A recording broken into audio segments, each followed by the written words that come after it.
Yes, mukwano gwange nkwanirizaako nnyo yonna gy'osinza obanga otuwuliriza mwebale kwekumira ku UG Update TV mukola kyamaanyi nnyo mikwano gyange. Parliament emaze ne approvinga okudeployinga amagye mu ggwanga erya South Sudan gwe mukwano gwange ali eyampuliriza. Parliament emaze okkisaako omukono era n'ekyaprovinga nti ekkiriza okudeployinga okuteeka amagye ga ggwanga lya Uganda ekkulu erya UPDF mu ggwanga erya South Sudan. Oli ku UG Update TV gwatanatweyungako nkubiriza ogende wansi waliwo ekigambo subscribe kikoneko obeere ng'otwegattako ddala bulungi nnyo. Baganda bange mmwe abasharinga ne mulayikinga nammwe abajja mu comment section mbaanirizaako nnyo kubanga mukola ekintu eky'amaanyi nnyo okubeezaawo amayingo gano. Abali mu diaspora mbalamusizzaako nnyo mwena bannankyukakyuka mwebale kulwaniramu okulaba nga ebigenda mu maaso mu ggwanga lyammwe mulirumirirwa mubiraba era tebibava ku mwoyo. Era abasinga mbalaba muteekayo komenti zammwe okutangaza ku gavumenti yammwe kubanga mukimanyi nti si buli ali mu gavumenti yaffe nti ategeera. Era temulowooza nti nno abali eyo be bategeerera eggwanga. Bandibanga gye bali naye ng'eggwanga bali wabya buwabya. So naawe kikkakatako okubanga osobola okubaako ne webatereeza mu ngeri ey'enjawulo.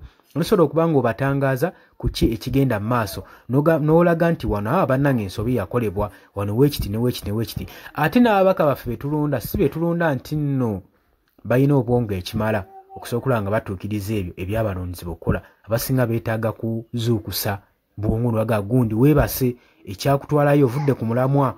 Kale ekintu ekyo mukikolerenge ddala mbaaniriza mu comment section ne mujja nemusobola okuba nga muteekayo endowooza yammwe. Mbaagala nnyo baganda bange.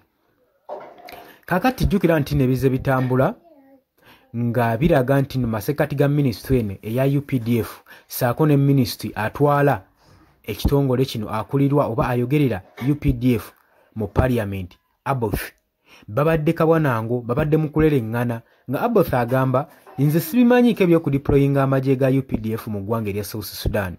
Kyokka eno ne UPDF nga bayita mwogezi waabwe Felix Kulaije ng'agamba nti nedda Aboth weerabidde omulimu ogw'olina otukolera mu UPDF si gwa kubanga otubuuza ibibuuzo natubulira kyakkola na kumanya cooperation zaffe. Gwe tolina kumanya operation n'emu egenda mu maaso mu UPDF wabula gw'olina tukiikirira mu parliament olina twogerayo bwogerezi.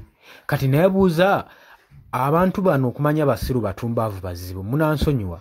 Oyinza otyo ogamba minisiti akwogerera mu parliament nti alina kwogerayo bwogezi alina kumanya cooperation zigenda mu maaso mu kitongole kyayogerera. Kati biki by'oba osuubira byagenda okwogerera mu parliament? Abantu abamu bakola statement nga tebasobozirowooza byalina okwogerera mu parliament zizimu cooperation ze muba musuubira okukola era ne bazifandinga. Kati basobola zifandinga without parliament approval. Kati mulowooza abaana bafandinga batya nga Minister Aboth tabogeredde yerera nga temutegeezeza cooperation ze mugenda kukola. Operation ezo zitwala ssente z'omumi bw'omusolo. Mba balina okuzeekennenya balabo bamulimu ekibala ekigenda ozivaamu. Kusaabusabi ssente financial services ze mugenda oteeka mu operation naye nga operation tezina we zigasiza. Ezimu in fact tezina we zigasiza ggwanga okuggyako zoonoonera ssaako n'okwonoona ssente z'omubi w'omusolo.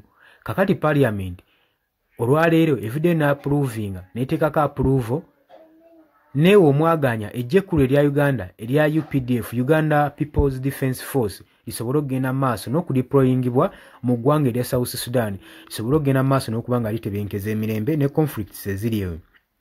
Jjukira nti n'olutalo oluleyo luli wakati wa president saako ne vice president n'abavubuka abagenda mu maaso n'okulwana mu ggwanga erya South Sudan. Era aba UPDF balabiddwako nga bali mu babbriefinga nga babuulira cooperation ki gye bagenda okukola era n'okwebeereramu kubanga kibagenzeeko si kyangu gwe mukwano gwange ali eyampuliriza. So ebintu gwe muganda wange si byangu. Ne kati kyetutegeddeko di parliament emaze okulagira etteeka lino emaze okuliyisa emaze oteekako omukono emaze okwappruvinga aba UPDF bagende mu maaso n'okubanga baba deployinga mu ggwanga erya South Sudan. Wankubadde South Sudan twalaba ng'evuddeyo ng'egamba mbu ye temanyi ku kya Uganda ku deployinga amagye gaayo mu ggwanga lyayo mu South Sudan. Era n'agamba Salva Kiir yavaayo n'agamba nti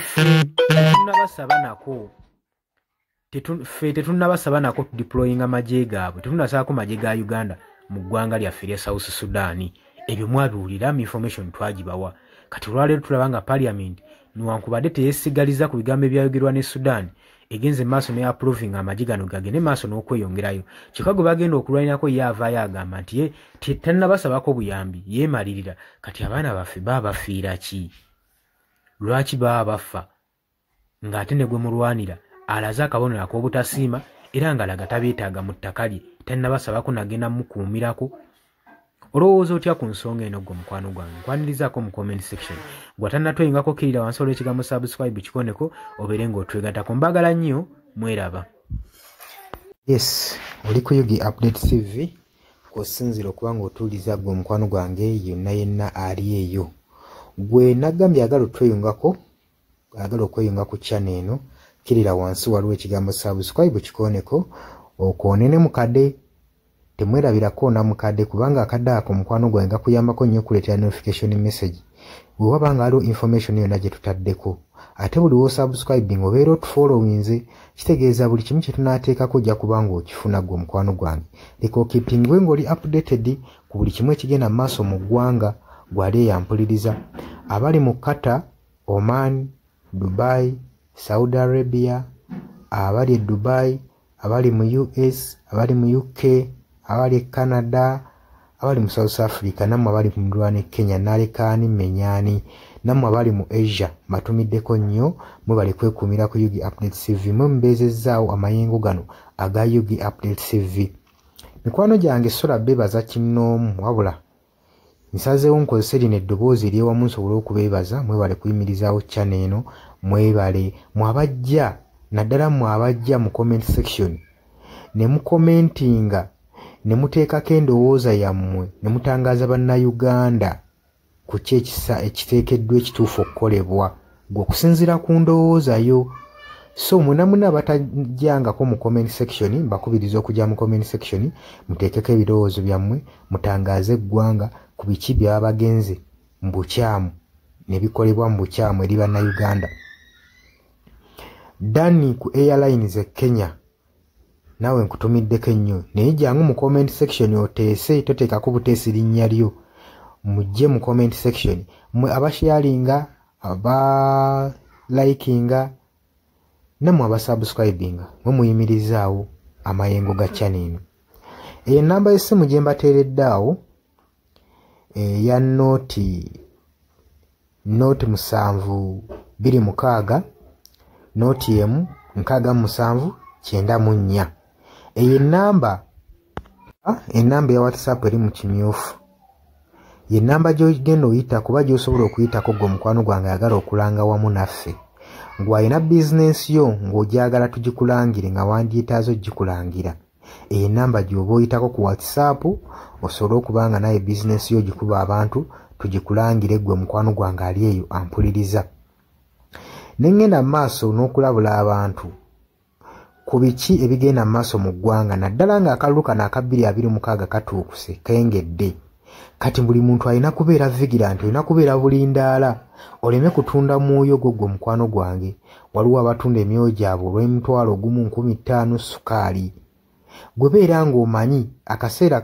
we kanaatuuka akakuba ballot paper beera nga manyi omuntu ng'omanyi omuntu ogwogenda okuwa gwogenda ottiikinga gwe gwolaba asobola okukulaakulanya ekitundu kyo constituency yo gwolaba agenda otwala eggwanga mu maaso bannange tusibwa nnyo akatambaala mu mutwe mu biseera nga bino newankubadde obwavu babubalumizza mutya totunda mwoyo gwo ku lw'akantu katono wabula saasira ku ggwanga lyo osaasire ne ku zadde lyo osaasire ne ku future weenaabeera lowooza ku by'emmaaso weewaawo abamu muyinza okulowooza ng'ebyatabakwatako nga tebikwatako naye ensobi yonna yonna ekolebwa eiza relative sengaawo maamawo kojjaawo biyinza otutuuka ng'ekyo ekizibu gwe kyetooloddeko ate olaba ebikwatirako biyinza otutuuka esa ne byetooloola ne bifundikira nga bikkutteko gwe mukwano gwange ali eyo so kyenva nkubiriza baganda bange mwenna bali ku Yugi Update TV ogenda maaso n'okusharinga information eno baganda baffe beebereremu ate era baleme kutunda mwoyo gwa ggwanga babeere nga batambulira ku mazima nga bayimirira ku mazima nga bayimirirawo ku lw'eggwanga lyaffe erijja mu maaso ku lwa future y'abantu baffe n'eggwanga lyaffe mu maaso kubanga buli muntu ekigenda mu maaso kati akiraba gwe atalaba kigenda mu maaso nkakasa obeera muzibe. Ate era ne muzibe naye alina byawulira ebimukyemula omutima kati n'amanya nti no mu ggwanga mulimu kino. So nkubiriza buli omu obeere lalabayi wa munno, osobole okuba nga oli kalabaalaba w'oyo ku biki ebigenda mu maaso. Obakubirize n'omubakubiriza. Waliwo abali mu byalo nga tebamanyi kigenda mu maaso. Mubaagaliza subscribinga ku mikutu gino bategeere ebigenda mu maaso mu ggwanga lyaffe. Wakati smartphone zajja gwe mukwano gwange ali eyo. Wabula mbaagaliza olunaku olulungi, mubale kwekumira ku Yugi Updates TV, mubatana subscribinga mugere maaso n'okusubscribinga. Mbaagala nnyo era mweraba.